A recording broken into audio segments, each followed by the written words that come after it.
오늘 말씀의 제목은 하나님께서 주신 명령에 순종하라, 하나님께서 주신 명령에 순종하라는 제목을 가지고 함께 은혜를 나누려고 합니다. 하나님은 우리에게 명령하신다고 했습니다. 단 한 번도 상의하시거나 부탁하시거나 또는 애원하신 적이 없으십니다. 하나님은 늘 우리에게 위에서 아래로 마치 그 내리는 그런 명령처럼 그렇게 명령하십니다. 무슨 말입니까? 우리는 하나님의 명령에 무조건 순종해야 되는 존재라는 말입니다.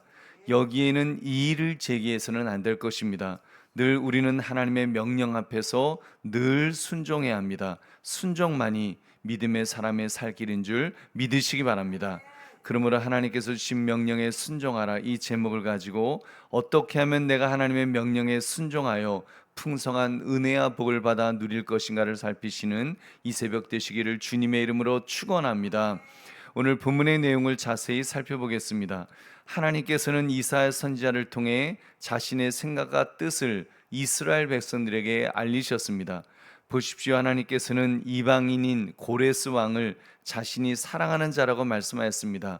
왜 그렇습니까? 그를 통해서 바벨론을 심판하고자 하는 뜻을 이루시기 위함이시라는 것입니다. 이스라엘 백성들을 구원하시기 위함이시라는 것입니다. 그렇습니다. 하나님은 그러한 주권자이십니다.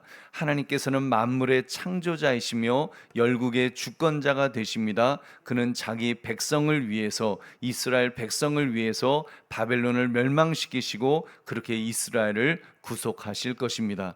그러므로 이스라엘은 이 같은 하나님의 주권적 사역에 주목함으로써 그분의 뜻을 헤아리고 교훈을 받아야 합니다. 그러면 하나님의 복을 받아 누리게 될 줄로 믿습니다.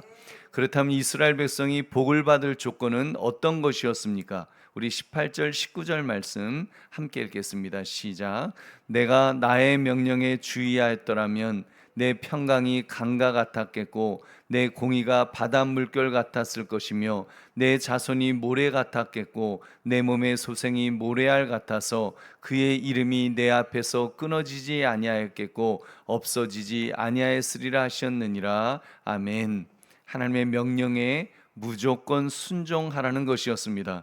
하나님께서 이스라엘 백성에게 주셨던 명령은 늘 명료했습니다. 그들이 하나님의 명령에 주의하였더라면, 다시 말하면 그 명령에 순종했더라면 그들은 복을 받아 누렸을 것입니다. 평강이 강가 같았을 것이고 하나님의 공의가 바닷물결 같았을 것이라고, 또 그 자손이 모래알같이 그렇게 많아질 것이라고 우리 하나님 말씀하신 것입니다. 그런데 하나님의 명령에 순종하지 않고 계속하여 반역했기 때문에 그들은 어려움에 처하게 되었던 것입니다. 그러나 하나님은 이스라엘 백성을 여전히 사랑하셨죠. 그래서 하나님의 뜻에 따를 수 있도록 기회를 주셨습니다. 어떤 명령을 주셨습니까? 우리 20절의 말씀 같이 읽겠습니다. 시작. 너희는 바벨론에서 나와서 갈대아인을 피하고 즐거운 소리로 이를 알게 하여 들려주며 땅끝까지 반포하여 이르기를 여호와께서 그의 종 야곱을 구속하셨다 하라. 아멘. 그것은 때가 되었을 때에 바벨론을 떠나라는 새로운 명령을 통해서 이스라엘의 회복을 약속하셨던 것입니다. 하나님께서는 그 자신의 자녀가 유익하도록 가르치시고 마땅히 행할 길로 인도하시는 그런 분이십니다. 하나님께서 주신 명령을 잘 지키면 복을 누리고 회복을 경험하게 하시는 줄로 믿습니다. 그러므로 하나님께서 주신 명령에는 무조건 순종하시기를 주님의 이름으로 축원합니다.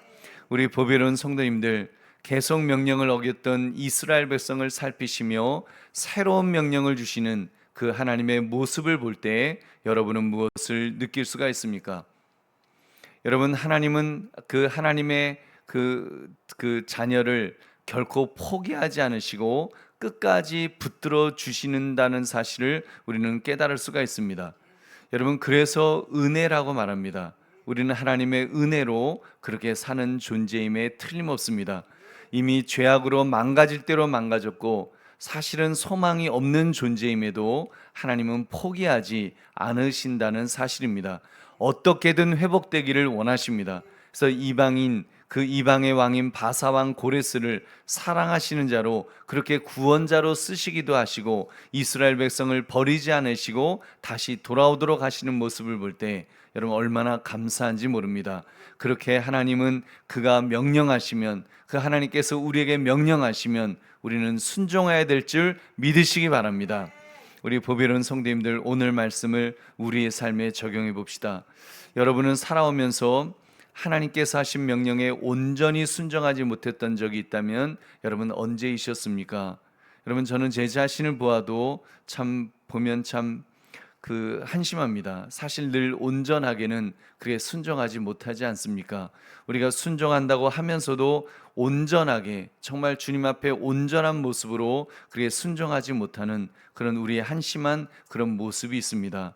뻔히 하나님의 명령에 전폭적으로 순종하면 될 것 같은데 그걸 잘 못하죠. 작은 세상의 유익 앞에서도 너무 쉽게 하나님을 저버리는 존재가 바로 우리들이 아닌가 싶습니다. 그런데도 하나님은 그런 우리를 내치지 않으셨습니다. 저주하거나 욕하지 않으셨습니다. 미워하지도 않으셨습니다. 또 명령하시고 또 명령하시는 줄로 믿습니다. 여러분, 그렇게 볼 때 명령하신다는 것 자체가 사실은 은혜입니다. 아직 마지막 희망을 버리지 않으셨다는 증거가 될 줄로 믿습니다. 명령이 곧 나를 향한 하나님의 기대이신 줄 믿으시기 바랍니다. 여러분, 오늘 내게 주신 하나님의 명령을 바라봅시다. 주님께서 무엇을 명령하셨는지, 어떤 은혜의 명령을 주셨습니까? 여러분, 율법으로 주신 것이 아니라 은혜로 주신 명령, 여러분 그 명령에 우리는 은혜로 반응해야 될 줄로 믿습니다. 내 의지, 내 능력으로 순종하려고 하지 마시고 하나님의 은혜로 순종할 수 있도록 여러분 은혜를 구합시다. 그러면 하나님께서 은혜를 주실 줄로 믿습니다. 순종할 힘도 주실 줄 믿으시기 바랍니다. 그렇게 결단합시다. 순종하기로 결단합시다.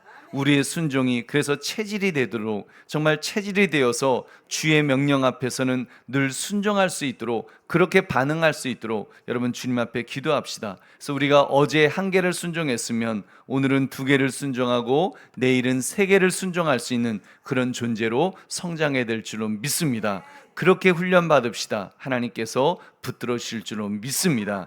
그러므로 하나님께서 주신 명령에 이 순종하라 이 제목처럼 주님의 명령에 나를 복종하시는, 무조건 순종할 수 있는 그런 저와 여러분 되시기를 주님의 이름으로 축원합니다.